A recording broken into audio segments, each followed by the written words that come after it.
Now class 12, we are focusing on the next topic in your electrochemistry chapter, Kerrosh law of independence migration of ion. So if you remember that we were seeing that we have discussed earlier about the infinite dilution, and you know that whenever there is a infinite dilution by electrolyte you are adding to it, ठीक, and this electrolyte is being dissolved in an infinite dilution. So in that particular thing the ions were there, ठीक है. कोई भी जैसे suppose करो NaCl है और उसको इन्फिनाइट डाइल्यूशन पे आप ले जा रहे हो, then they contains ions and these ions behave independently to each other. तो definitely they will give you the ions because they are strong electrolytes, and these ions are also very important because each ion, no matter what the ion is, each ions are definitely contributing towards your equivalent conductivity at infinite dilution. ठीक है. तो infinite dilution पे ये आपको एक proper equivalent conductivities देते हैं. तो उस कंडीशन को, उस बात को जो हम कहते हैं कि भाई ये जितने आयन से कंट्रीब्यूट कर रहा है हमारा इक्विवेलेंट कंडक्टिविटी पे एट इन्फिनाइट डाइल्यूशन पर, तो उस चीज़ को हम क्या बोलते हैं, एक सिंबल हमें दिया है जिसको हम बोलते हैं आयनिक कंडक्टेंस और आयनिक मोबिलिटी. ठीक है. सो this law basically what does it states? It says that these equivalent conductivity at infinite dilution of any of the electrolyte is the sum of the ionic conductance of each component. जैसे अभी हमने कहा कि NaCl है, ठीक है. तो Na ions हैं, इसमें Cl आयंस हैं. तो अगर हमें इसमें Cl माइनस, अब आपको इसमें क्या निकालना है, you want to calculate the equivalent conductivity. तो इक्विवेलेंट कंडक्टिविटी निकालने के लिए जितने ही आयंस हैं, ठीक है, इनके आप इंडिविजुअल जो आयंस के आयनिक कंडक्टेंस है उन्हें आप एडअप कर देंगे. यानी जैसे हमारा ये है इन्फिनाइट डाइल्यूशन पे ही चलेगा Na plus plus infinite dilution पे आपका Cl आयन, ये चीज़ है. अब जैसे सपोज करो हमने, क्यों ये कैसे निकला भाई, NaCl है, NaCl इस तरह से आपका आयन्स देगा. अब सपोज़ करो हमारे पास BaCl2 है, तो आपने इसको आयन दिया Ba+2 plus twice of Cl minus. ठीक. अब इसका आप निकालोगे तो कैसे निकालोगे, for BaCl2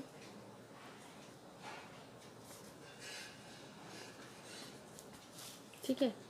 so it will give you, अब यहाँ तुम्हारी अपनी चॉइस है कि तुम क्या करो, इंडिविजुअली का लेके चल लो या पूरा लेके चलो, जैसा भी. जैसा भी यहाँ ये Ba+2 लिखेगा, ठीक है. ये कंडीशन है, इसको इस तरह से लिखो. इन्फिनाइट डाइल्यूशन पर लेंगे आप लोग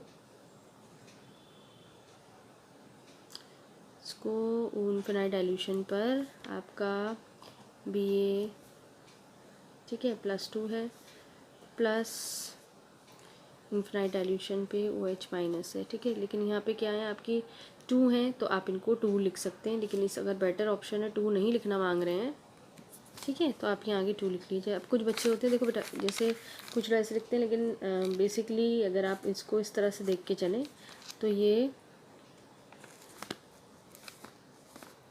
जैसे फॉर NaCl,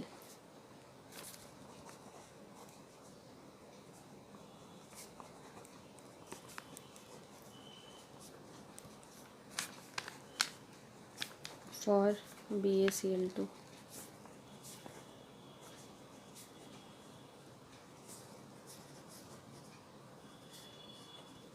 ये कभी कभी बच्चे ऐसे भी लिखते हैं, एक से लेके चलते हैं तो इसको हाफ लिख देते हैं बच्चे, और ये Ba+2 प्लस फिर ये आधा हो जाएगा, 2 से डिवाइड कर दिया है तो ये, ठीक है. तो इस तरह से आपको ध्यान देना है कि this way. So I am writing down the definition of it. So I think this is definition is there. The equivalent conductivity at infinite dilution of any electrolyte is the sum of the ionic conductance of its components ions in infinite dilution. ये आप लिख देते हैं, ठीक है. जिसमें आपको मालूम होना चाहिए ये दोनों चीज़ें आपकी क्या है, equivalent ionic conductance of anions and cations, ठीक है. So children, you can copy all these things. Now we'll see some other points also, some important aspects of Kerrosh law. So for the weak electrolyte, let's see. So I'm taking about this thing. Now children, it's very important that when you focus on the weak electrolyte concepts, and you have to see experimentally it is not at all determined the values for the this thing for your weak electrolytes आप नहीं निकाल पाते हैं infinite dilution में, लेकिन आप कैरोश law से आप वीक इलेक्ट्रोलाइट की भी वैल्यू जो है वो निकाल सकते हैं आप। ठीक है, तो हम इसको देखते हैं कि हम कैसे निकाल लेते हैं। जैसे हम सपोज़ करो कोई वीक इलेक्ट्रोलाइट हम यूज़ करते हैं, हम कोई एग्जाम्पल लेते हैं जैसे एसिटिक एसिड। ठीक है, ये हमारा वीक इलेक्ट्रोलाइट है, तो हम इसको कैसे निकालेंगे इसकी वैल्यू। तो अगर तुम्हें याद हो, तुम्हें ये चीज़ तो पता ही है, इसको आराम से आयनाइज कर सकते हो। ठीक है, तो ये वीक इलेक्ट्रोलाइट है हमारी, हम इसको आराम से आयनाइज कर दिया है हमने, मैंने एक स्ट्रॉन्ग भी करके दिखा दिया। अब सपोज़ करो हमें क्वेश्चन में दिए, हमें ये क्वेश्चन टीचर ने दिया रखा है और वो हमसे चाह रही है कि इस वीक इलेक्ट्रोलाइट की हम वैल्यूज़ को कैलकुलेट करें, क्योंकि हम इन्फिनाइट डाइल्यूशन पे हम देख रहे हैं और कैशॉफ्स लॉ अप्लाई करके हम कैसे निकाल सकते हैं, हम कैसे अपना जो कैशॉफ्स लॉ अप्लाई कर सकते हो, आप कैलकुलेट कर सकते हो वीक इलेक्ट्रोलाइट के लिए वैल्यूज़। ठीक है, यानी आप आयनिक कंडक्टेंस एट इन्फिनिटी या मतलब एट इन्फिनाइट डाइल्यूशन पे आप कैसे कैलकुलेट करोगे वो आपको निकालनी है। तो अब आपको मालूम है कि आपको भाई जाहिर सी बात है एसिटिक एसिड की तो वैल्यू यहाँ दी नहीं रखी है तुमको, ठीक है, कहीं पे भी, लेकिन तुम्हें क्या एक HCl का दिया रखा है, NaCl की वैल्यू दी रखी है, इसकी वैल्यू और इसकी सब वैल्यूज़ तुम्हें दी रखी इक्वेशन 1 और 2। अब सपोज़ करो तुमने क्या करा, इक्वेशन 1 और 2 को तुमने ऐड करा और थर्ड इक्वेशन से तुमने सब्सट्रैक्ट कर लिया, तो तुम आराम से निकाल सकते हो वैल्यू, है ना। जैसे आपने इन दोनों को ऐड करके इससे माइनस कर दिया, तो आप देखिए Cl हट जाएगा आपका और Na माइनस हो जाएगा, है ना भाई। इन दोनों को ऐड करके और ये माइनस कर दीजिए, तो इधर का Cl जाएगा, इधर से Na जाएगा। तो add adding equation 1 and 2 and subtracting by 3। ठीक है, तो जब आप ऐसा करोगे, इन दोनों इस चीज़ को इधर तो मत देखो लेकिन इस वैल्यूज़ को देखो, तो जब आप इन दोनों को ऐड करोगे ये पूरी लाइन होगी आपके पास, इसको माइनस करोगे, ठीक है ना, तो ये और ये हट जाएगा यहाँ से और ये हट जाएगा, तो उस कंडीशन में तुम्हारे पास जो वैल्यू आएगी वो ये आएगी, sorry infinite.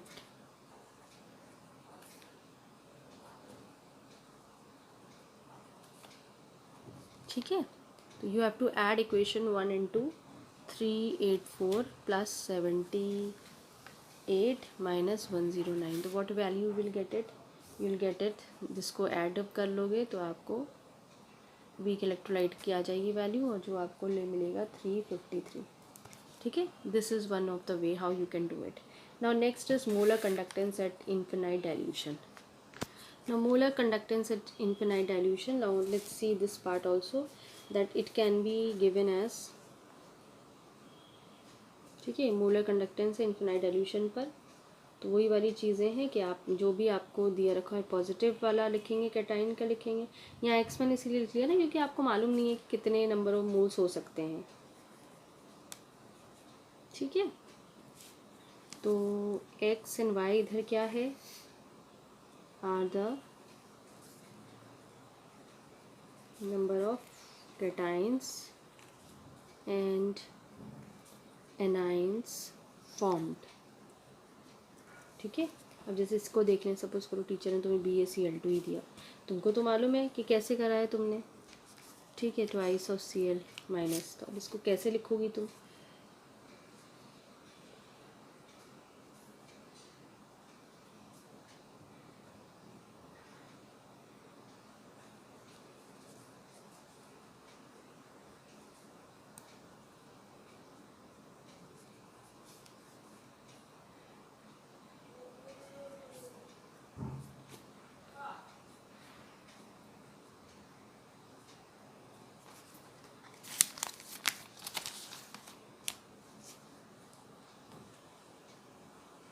now we'll do the numericals on it। Calculate the molar conductivity of a solution of MgCl2 at infinite dilution given that the molar ionic conductivities of these two are respectively।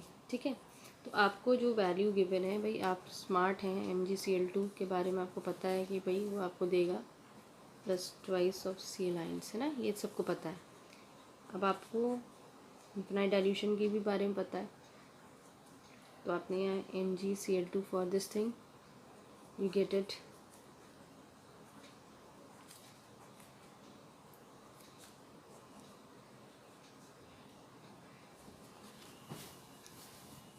So these values are given to you. You can easily substitute to this part.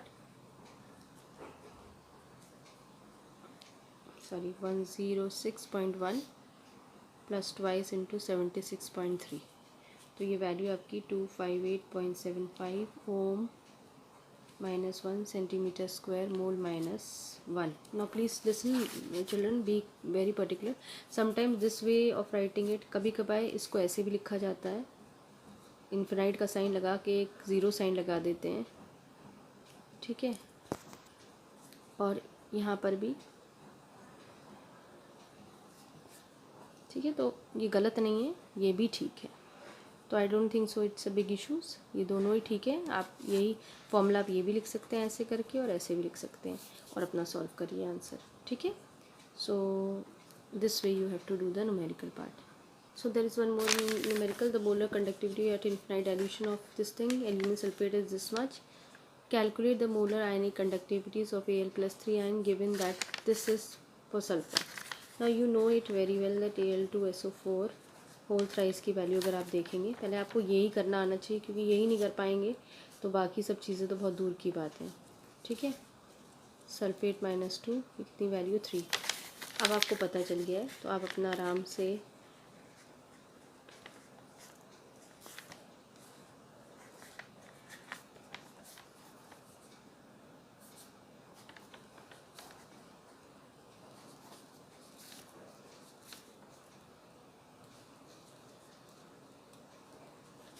ठीक है, तो आपको ये value निकालनी है.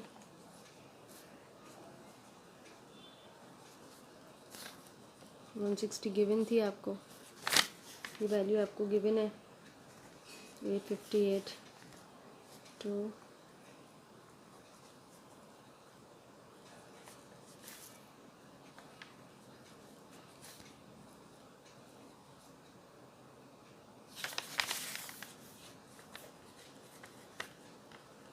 This way you can do it, ठीक है.